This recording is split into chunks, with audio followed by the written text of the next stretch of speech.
Hello, this is Bad Bob the Astronomer. This is, as far as I can recall, the 4th video in my comedy series. And right now, you're looking at the quince bush that's been growing for many years right beside my observatory, which is right there. After all, I am Bad Bob the Astronomer, and that's my observatory right there. I'll step out and give you a slightly better view of it. Right there. That's it right there. What I'm going to do is step in front and do sort of a selfie video. And I'm a little tired today because I just did a whole bunch of shopping for plants in the area. So this is going to wiggle around at a rather rapid angle. Something I can do with a small camera quite easily. And here I am right here. I'm going to hold on to this, make sure it's still functioning. Yes, it is just recording just fine.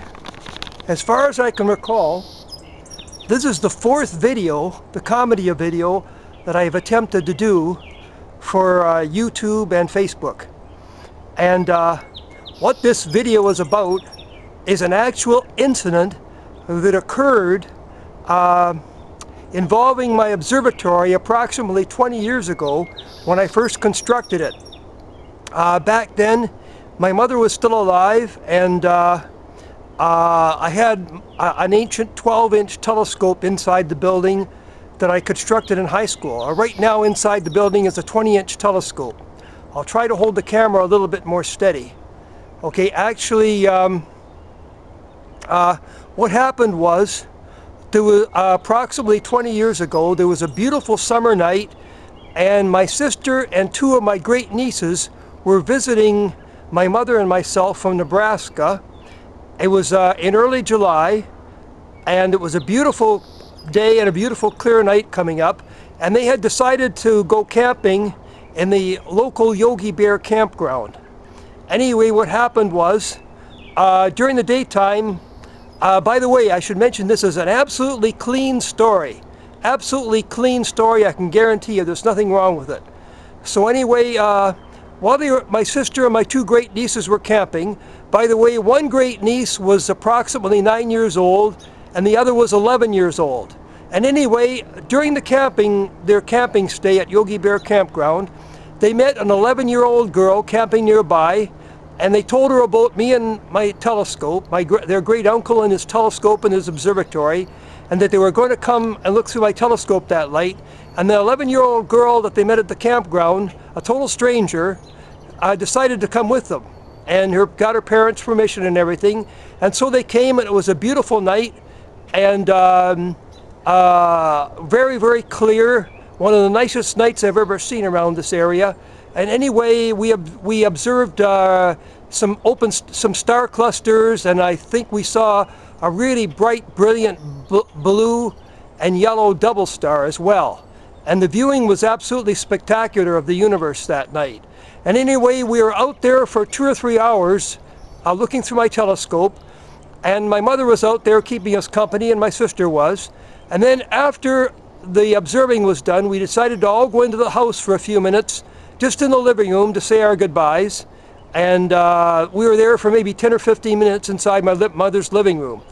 Anyway, what happened was, you know what 9-year-old girls are like. They're very precocious, and sometimes they say the wildest things. And anyway, my 9-year-old great niece said to me, "Are you married?" And I said, "No, but I would like to be married someday. Some of the women that I meet seem to like me all right." And then all of a sudden, with no warning, the 11-year-old girl suddenly put her hands on her hips, got right in my face, and stared me right in the eye, and gave me the look. That is, the look that women tend to give to men when they are expressing extreme disapproval. And then the 11-year-old girl said to me, "If you want my advice, don't tell them any of your jokes." Whoa! So anyway, that's the story of what happened approximately 20 years ago. And this is Bad Bob the Astronomer. And with that, I think I'll tell one more little tale of what happened to me. I was fairly recently, I was visiting my auto mechanic, and he was pretty busy around that time, and he had a new assistant that was helping him. And anyway, they were working in my car, and I was in the shop with them right nearby, and I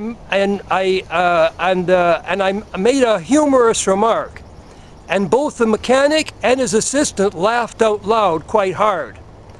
Then my auto mechanic turned toward his new assistant and said, "Bob has been telling me jokes for 30 years, and that's the first time he said anything funny." Well, now you know the quality of my jokes and the various opinions that have been generated through the centuries according to the value of my jokes. Anyway, right now I'm going to cut off this video, probably to the great relief of everyone who is currently watching it. I'm sorry that my hand is vibrating so much. I'm holding this out at arm's length. I'm pretty tired from shopping for some plants today for my ever-expanding garden out in the front yard. Well, goodbye everybody. Nice talking to you. This is Bad Bob the Astronomer saying goodbye.